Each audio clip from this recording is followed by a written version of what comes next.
Today I'm going to show you how I make chocolate pie. This is going to be good.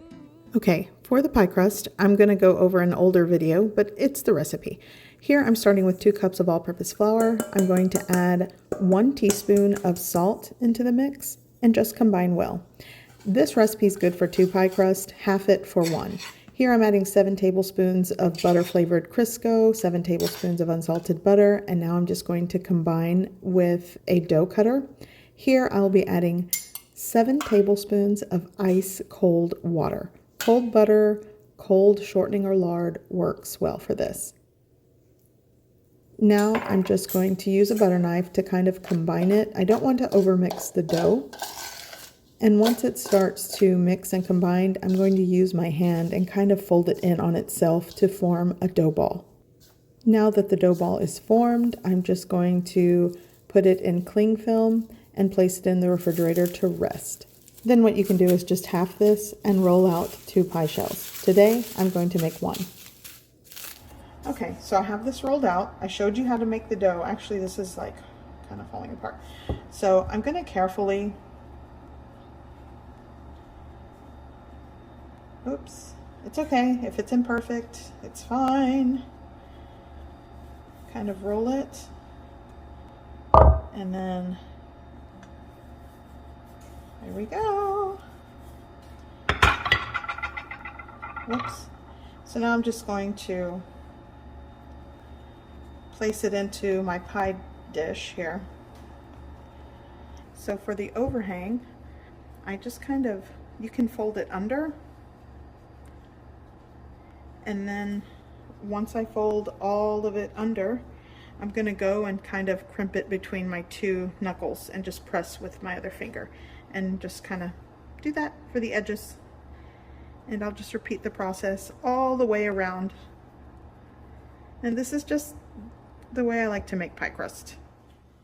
Okay, so, whoops, I missed that little piece. So to blind bake, I'm going to take some parchment paper. This will just make it easier to place into your pie dish. Gently poke some holes here at the bottom of the pie shell. So this is going in carefully.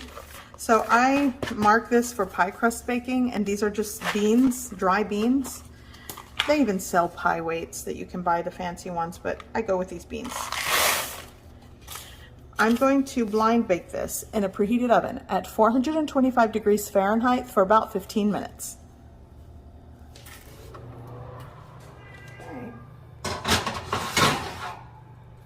Okay, so the pie should be done. By the way, before I baked it, blind baked it, I did chill it in the refrigerator for about 30 minutes. So that also helps with like the flakiness.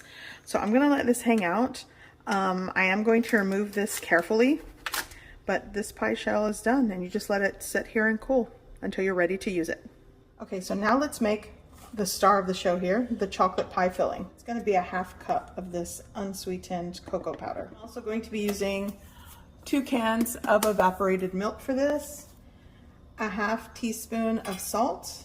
Here I have a half teaspoon of instant coffee.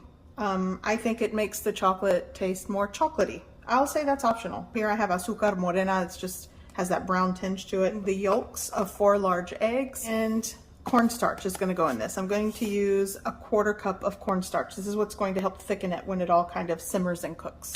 So let's put this together. Ooh.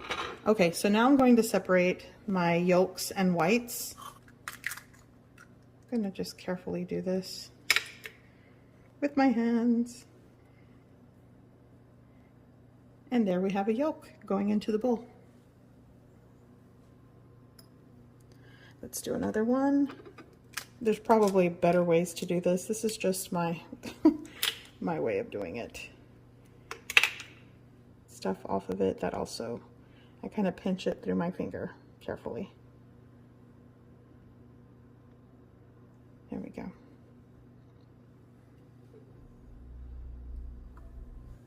Going right in. There are my 4 egg yolks. Okay, so now I'm going to take my large bowl and I'm going to set up to start combining all of the ingredients. So I'm going in with 1 of your sugar, granulated sugar. Add my cornstarch. This helps to break up the lumps. Go in with unsweetened cocoa powder, and this, you definitely want to break the lumps on this, and just push the rest in to break up those lumps.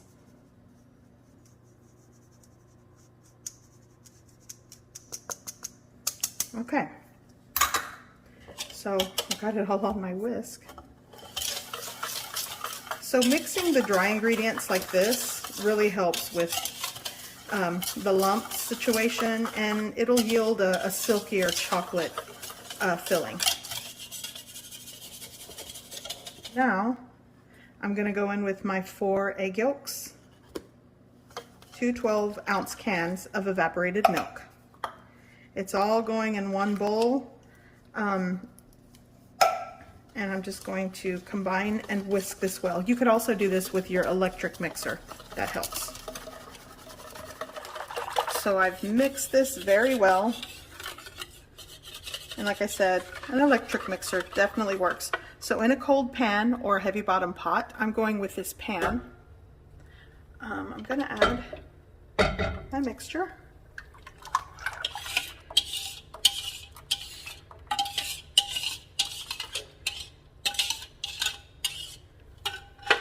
Okay, now I'm going to turn on the heat, and I'm going to work with a medium to medium low heat, nothing on high. Okay, so now I'm just going to stir this, and this is going to take some time. You want to continually stir it. Oops, I'm already making a mess. And you want to kind of scrape down the sides, and you could use like a pot, but I find using this pan skillet with like the high edges just works. It distributes the heat a lot quicker. And I'm just going to continually stir this until it starts to gently bubble around the edges. You do not want this boiling, just a gentle bubble. And if you find that it starts to kind of get too hot and start to boil, lower the heat. I just want this to thicken, and it's going to take some time.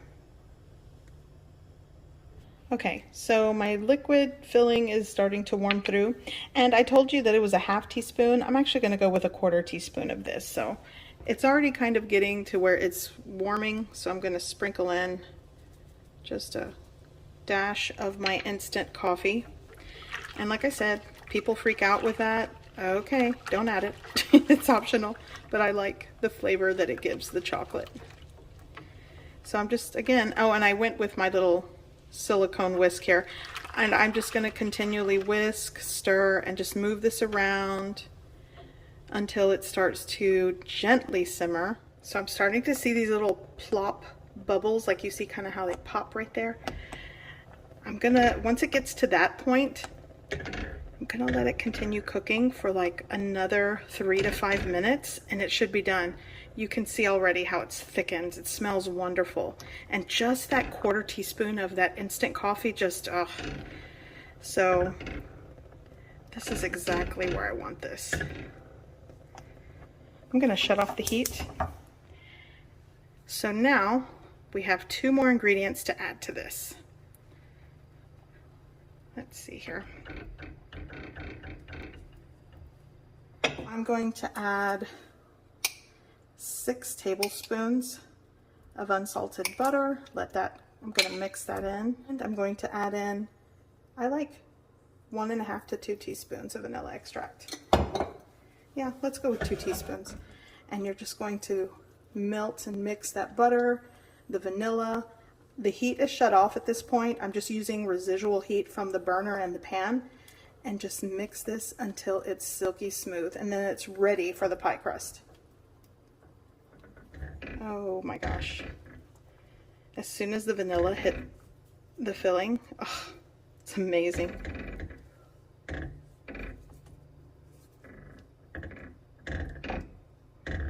And you can see how like silky and thickened it is. It's going to be so good. Okay, so I have my pie shell, and here is my filling. So now going into the pie shell.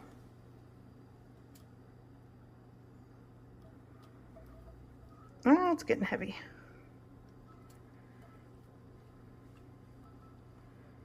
Oh my gosh, this is amazing. Now I'm just going to smooth the top, and the best way to do that is kind of let it settle and jiggle. There we go. And kind of smooth it out. Well, because it forms the skin really quick, so there it is. So now you're just going to let this set and cool on the countertop. Then I'm going to place it in the fridge for about 2 to 3 hours to let it set, and then it's ready to serve. It's actually been in here for like an hour. Okay, my pie is done. So it is definitely set. Sorry guys for all the background noise. This is life in my house. Cats and kids, and here we go. I actually say if you cut like 2 pieces, it's easier to get out.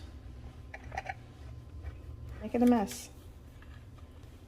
Oh my gosh. And here is a decadent slice of chocolate pie. Yum.